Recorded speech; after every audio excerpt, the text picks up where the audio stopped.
Greetings and bienvenue, Midnight Crew. Thank you for returning to this broadcast, and welcome to new viewers joining us for the first time. If you like a video, then feel free to subscribe. Here's a story from last summer about a weird encounter I had while hiking. I don't expect anyone to believe it, but that's okay. Part of me wants it to be a dream, but it wasn't. This isn't a story about monsters or spirits, which is why it's all the more terrifying to me. I will post more if people are interested. I need to get it out of my system. Be me. Canoeing in Voyageurs National Park. Just me and 3 buddies. We planned to be out there for 10 days. We started on the western edge of the park and planned to make our way down to Ely, a small town where one of my other friends would pick us up. He wasn't fond of the outdoors. All of us were experienced hikers and had been canoeing before, but never for more than 5 days. The trip was in late July, and it started off great, apart from clouds of mosquitoes that are commonplace up there. Nothing was abnormal until the second night. After canoeing with pretty rough headwinds for about 30 minutes, we arrived at our campsite for the night. It was quite windy the entire evening, so starting our fire and setting up our tent was fairly difficult. Needless to say, by dusk we were all exhausted, and my friend Jonah and I went into the tent as the other guy, Carter, hung up the bear pack. Bear packs are just all your smelly stuff put into a bag and hung from a tree so bears don't raid your stuff, which is pretty commonplace in the Rockies and in Voyageurs. Jonah had already drifted off to sleep when I realized Carter had been hanging up the pack for 15 minutes. So I went outside to check in on him. Carter was fixated on a light out in the middle of the lake. Since it was dark and windy, we couldn't see what the light was illuminating or what it was exactly.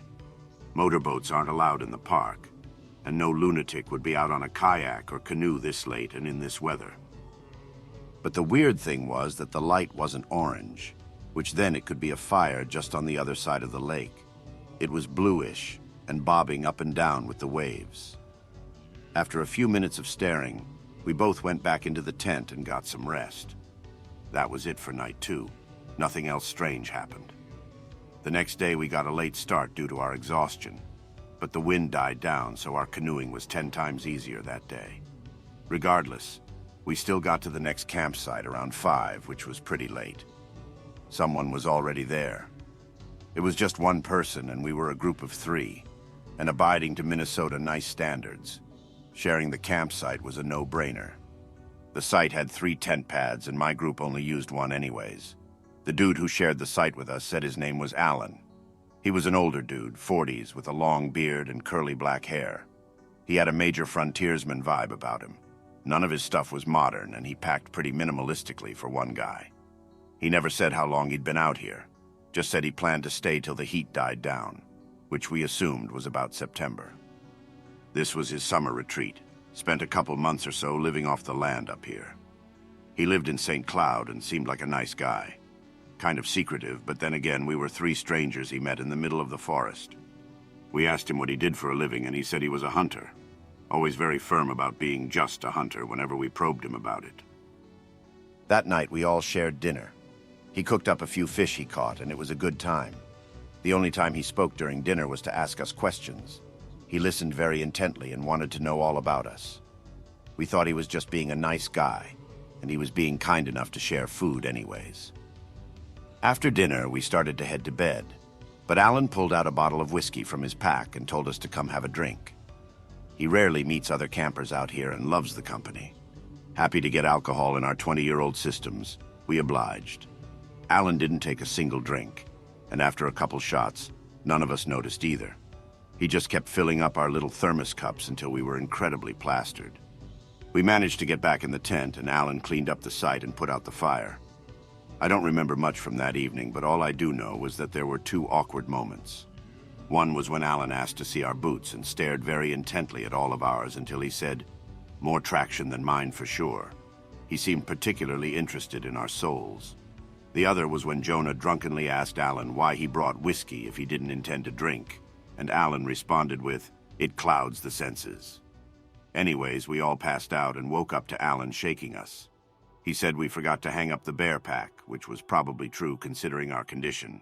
and raccoons or something ravaged the site and took 75% of our food.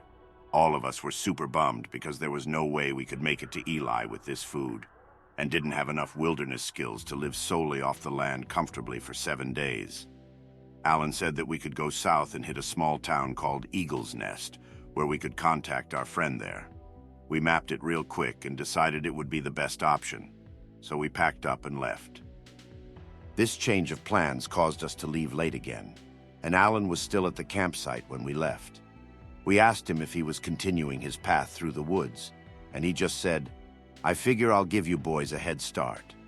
You know when someone says something completely normal, but it just feels off. When Alan said that, it sent chills down my spine. It wasn't a super weird comment, but the way he said it and the smile he gave me just made me feel incredibly uncomfortable. Jonah and Carter were completely oblivious to this, I guess, and we went on our way. Everyone discussed how cool Alan was as we made our way to the next site. But I remained kind of silent. Neither of them remembered Alan staring at our shoes. And when I brought it up, they accused me of being way too paranoid. I thought they were right. Alan was just a nice dude. Most people up here are like that. I remember one time an old couple let me sleep in their cabin because there was a thunderstorm while I was camping one time. That's just who the people are. We got to our site after a brutal portage, lots of mud and at least a mile carrying our canoe. Alan said this was the best route, but it sure was the hardest. That night we were all eating around the fire when I saw the blue light again. I pointed it out to Carter, and Jonah took a look too. It was bobbing in the water, but we couldn't see what it was on. We went to bed anyways, but I thought I kept hearing footsteps in the woods, so it was a fairly sleepless night for me. The next day was rough. I was tired and sluggish, and kept thinking something was following us. I would hear branches breaking, then stop when I stopped walking. I would hear my breath being echoed almost. When I stopped breathing, so would the echo. I thought I was going crazy. Then Jonah mentioned he was hearing footsteps too. Now we all became unnerved. We rushed to our campsite, the last one before Eagle's Nest. We were incredibly on edge all night. Around 9:30, Carter left the fire ring to go take a leak. He came back frantic, said he saw the blue light in the forest. Jonah and I came to look. It was gone. We were all scared and decided to head to bed and leave real early. I don't think any of us slept, with weird noises and damn loon calls keeping us up. We left the site around 7 a.m., and on our way out we ran into someone. It was Alan. He was cooking breakfast deep in the woods. We seemed to have caught him off guard. He was just getting up. He cheerfully said, "Well, you bunch are up earlier than normal." Jonah caught how odd this comment was. "How do you know we get up late?" Alan laughed and said that's what he expected from college kids. All three of us were weirded out by what was going on. I asked how he found us. He said he was going into Eagle's Nest for supplies. We had some light conversation, but we were antsy to leave. If we hustled, we could make it into the town by 5, so we left. Alan stopped us and said we were going the wrong way. Said we needed to go west instead of south from where we were. Carter asked him why he was at our site if we were off course from the town, since he was going there. Alan awkwardly laughed and said he followed our boot prints since he realized we were going the wrong way and didn't want us to get lost. All of us had goosebumps and were beginning to feel sick. But you told us to go on this path. And how do you know what our footprints look like? I added. Alan said there's not many hikers out here, so he figured they were ours. Then he changed the subject. He said he'll go grab a map from his tent to show us where to go. His tent was dark, so he lit his lantern thing to see where his map was. The light was a weird blue hue. All three of us recognized it. We got scared shitless. We told Alan we were just going to head out. He became flustered and told us to stay. We started to back away, but he came closer. He asked if we wanted lunch with him. Then he said, "Why not just one drink?" Apparently Jonah had enough and said, "Stop following us, you creep." Alan grabbed Jonah's wrist and smiled.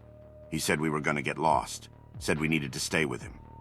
Carter swung his thermos at Alan and nailed him in the temple. Alan fell down stunned, and all three of us ran down to our canoe and got the hell out of there. We were going incredibly quickly, and none of us spoke. After we crossed the lake, we had about 7 miles of hiking before we hit a road, and were on our way to Eagle's Nest. So we ditched the canoe and ran. It was difficult to run down the trail. We were all incredibly tired and took a break for water. We heard footsteps. Through the woods, we saw Alan's face, bloody. He was holding a rifle. We took off sprinting.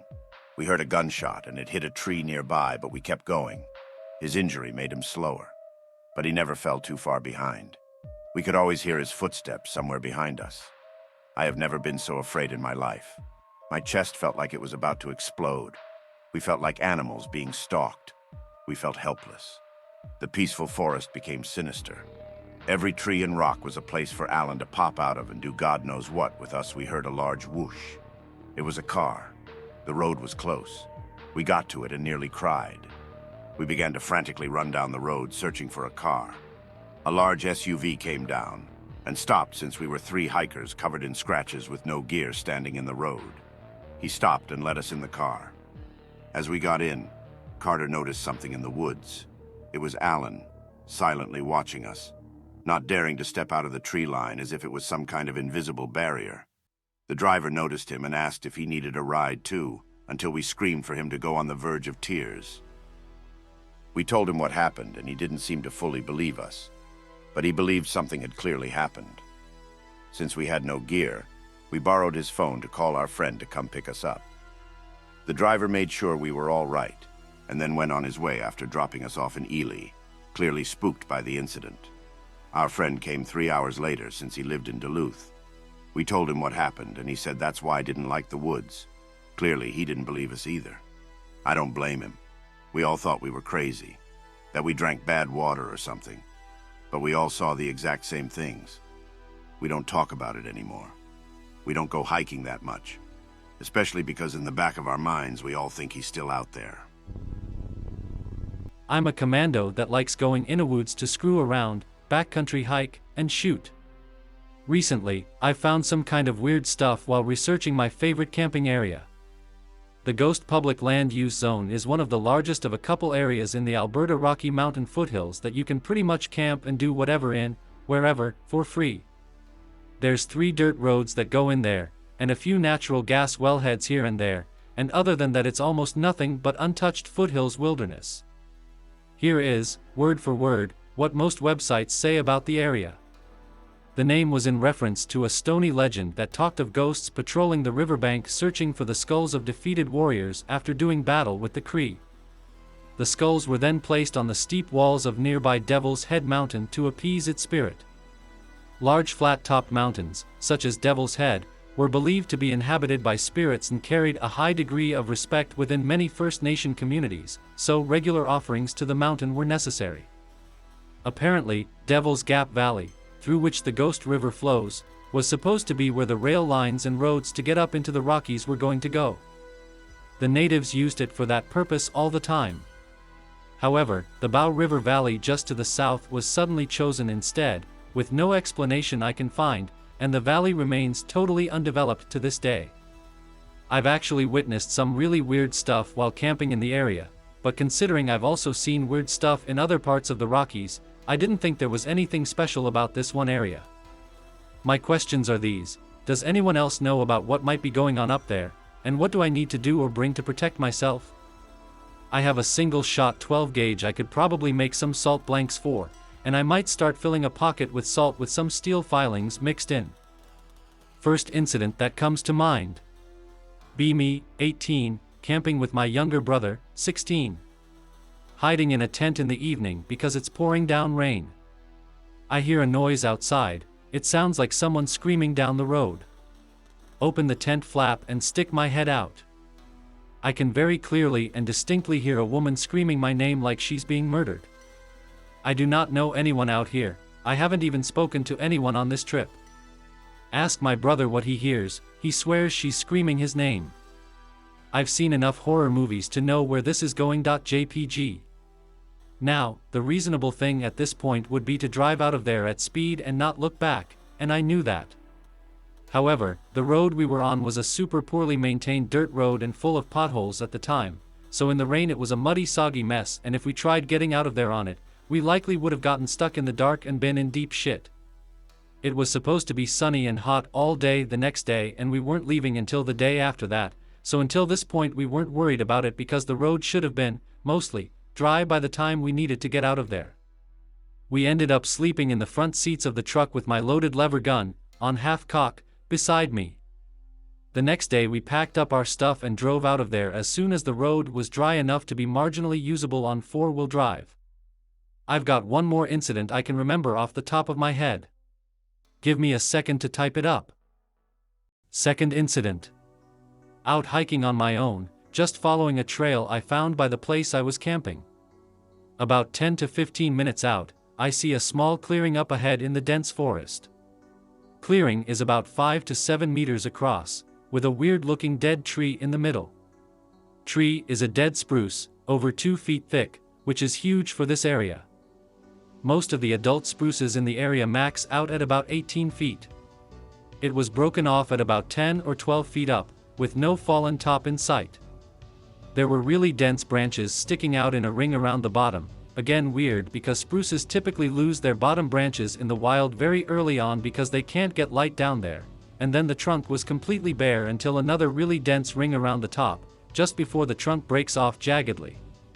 Get a generally really bad feeling from the tree, not sure why. It wasn't mysteriously pulling in the light like a black hole or creaking and groaning ominously, just a really weird looking dead tree that gave me a bad feeling. Look around, mark landmarks along and around the trail so I can identify where along the trail it is next time. Carry on a hike. Nothing else happened on that trip. Came back with a friend 3 months later, camping in the same spot. Offer to show him this weird tree after we break for lunch. Hike up that same trail, see all the same landmarks as I come up on the clearing. Tree is gone. The clearing is there, but the tree is just gone from the middle, as if it was never there. Head back to campsite after apologizing to friend, tell him it must have been another trail. It definitely wasn't another trail. All the signs on the trail just before and after are all there, this is definitely the right clearing, just no tree. I felt weird and creeped out the rest of the trip. I convinced him to clear out a couple hours earlier than we planned, saying I had a headache and had had too much sun. Other stuff that I've seen in other parts of the Rockies, mostly the upper Kananaskis Lake area, include 1. A dude, not someone I or anyone else there knew, stepping behind a tree and never reappearing on the other side at a deep backcountry campground, Turbine Canyon. 2. A gray shimmering blobby layer about the size of my hand on a bare patch of packed earth on a trail that turned out to be millions of microfauna, springtails, mites, etc., crawling around and on one another in a group and refusing to separate. There was nothing underneath them to explain why they were bunched up like that. 3. I turned a corner and saw a guy walk off a cliff ahead of me on the trail down from 3L Lake, ran over, and when I looked down I couldn't see anything at the bottom but bare stone. Looked around for a good long while once I hiked to the bottom of the cliff, but couldn't find a thing. No blood, no clothes or equipment, no body. It's bare stone and gravel at the bottom of that cliff, so there's nowhere the body could have fallen/rolled that would put it out of sight.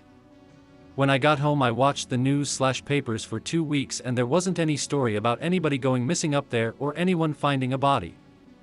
4. Found a white little girl's dress and a pair of white towels on a scree slope about 200 meters up overlooking Upper Kananaskis Lake, just tossed on top of a large boulder near the trail. From the dirt, water damage, etc. I'd say they were out there at least a week, maybe longer. We wouldn't have even seen them if my brother hadn't climbed on top for a photo.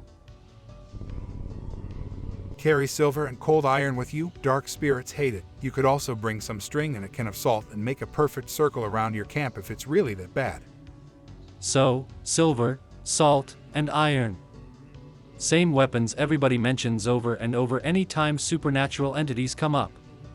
Alright, 12 gauge loaded with salt and .357 carbine with XTP handloads filled with silver it is. But really guys, does anybody know what any of this stuff I've seen is? I'm not a slouch on the supernatural, but other than the guy walking off the cliff being a probable ghost and the guy that walked behind a tree being a goat man or skinwalker, I'm not entirely sure what the hell I've seen. I've got a half answer for you, don't know if it's what you're looking for though. To put it simply, local reality is created by cooperative consensus of all the consciousnesses involved in the experience. When you're around a bunch of people, their realities influence your reality and vice versa. For example, if someone previously perceived that they hid an apple in a box, when you open that box you're probably going to find that apple. Thing is, when you're out in the woods by yourself or with a partner, you're the predominant influencer of your reality. This makes it easier for you to wander into other parallel quantum realities since there's no other participants to even think you're supposed to be standing next to them. This probably also makes it easier for ghosts to manifest because there aren't many other people around to think that can't happen. Hell, maybe you're even wandering into the ghost's world yourself. If it makes you feel any better because you have such a strong subjective influence in these isolated situations, it also means you have a fair amount of power to affect change. The spirits won't mess with you as long as you stay mentally and spiritually strong. This is an interesting theory, anon, but I don't think it holds up to much scrutiny. Plenty of times someone's told me to look for an item in a specific spot, being sure of the fact that they left it there, only for them to have misplaced it in reality and eventually finding it somewhere completely different. Is the effect more powerful the more conscious entities are involved? How did you discover this? Did you read it somewhere or is it based on your personal experiences? I too would like to know. As much as I'm spooked by these types of stories, I'm also deeply fascinated by them, and it really bums me out that I live in the UK, the most naturally and presumably spiritually sanitized nation in the world. We don't even have any wolves left in the wild, never mind skinwalkers and the such. Assuming skinwalkers exist and were ever native to this part of the world. I am Scottish, though in some regions further north are still relatively untouched, possibly inhabited by spiritual entities and such, but anything malevolent, predatory with a physical form was genocided long ago on these accursed isles. I've heard that the ruins and churches and walls and battlefields scattered all over the UK are just freaking chock full of spirits and whatnot, and the ancient cities and towns do still harbor spooky things. They're just really good at hiding until they catch you alone and drunk in a dark alley at night. I visited the wall and turret that were buried directly under Bram Stoker's office where he wrote Dracula, and seen some really weird places in Ireland. Trust me, dude, you can still see freaky deaky stuff in the UK too. Go visit that town in the Dingle Peninsula that worships a goat for 3 days every year. I wouldn't be surprised if the fact that I grew up reading fantasy novel as a kid and believing in magic is part of why I see all kinds of crazy stuff in the woods when I go out there alone. I believed in magic as a kid, so I saw crazy shit, then I saw even more crazy things because I've seen it with my own eyes and therefore obviously believe in it even harder, causing a positive feedback loop. It isn't even close to every time I'm out there, but I do go out there a lot, and even one weird sighting out of every handful of trips adds up after a while. I can definitely believe that. I actually ran into a weird cryptid thing one time when I was supposed to meet my friends in a little wooded area crammed between tenements on two sides and sloping off down a really steep gradient. I arrived late, and while approaching the meeting spot I saw a skinny humanoid silhouette scurrying across from the direction of the street towards the wooded slope on all fours. I obviously assumed it was my friend trying to play a prank on me and confidently strode further up the trail while calling his name. To no answer. Phoned him and discovered the group had left the spot and walked further up the street about 10 minutes before I arrived to wait for me there. I immediately booked it and told them what happened. Don't think anybody really believed me, but I know what I saw, even if I don't know what I saw. Definitely still some spoopy things to be found here, but that's the only time I've ever actually seen anything for myself. I get really horrible feelings of being watched. Followed in the early hours of the morning sometimes, but I live in the city, so it could just be a junkie or a particularly vitriolic seagull scoping me out. But it always feels a little bit paranormal. My best friend's mom insists she was chased through a park by a werewolf when she was in her 20s, but she was probably under the influence of some sort of narcotic substance at the time, so I doubt the veracity of that one a bit. Pick kind of unrelated, but the bridge in question was the source of a really black-bolt epiphany I had while on acid one time, and I like the painting. I hope that you enjoyed tonight's broadcast. If you enjoyed tonight's story, then please subscribe to the channel as more green texts will appear daily. A new broadcast will appear when the clock strikes midnight Central Time.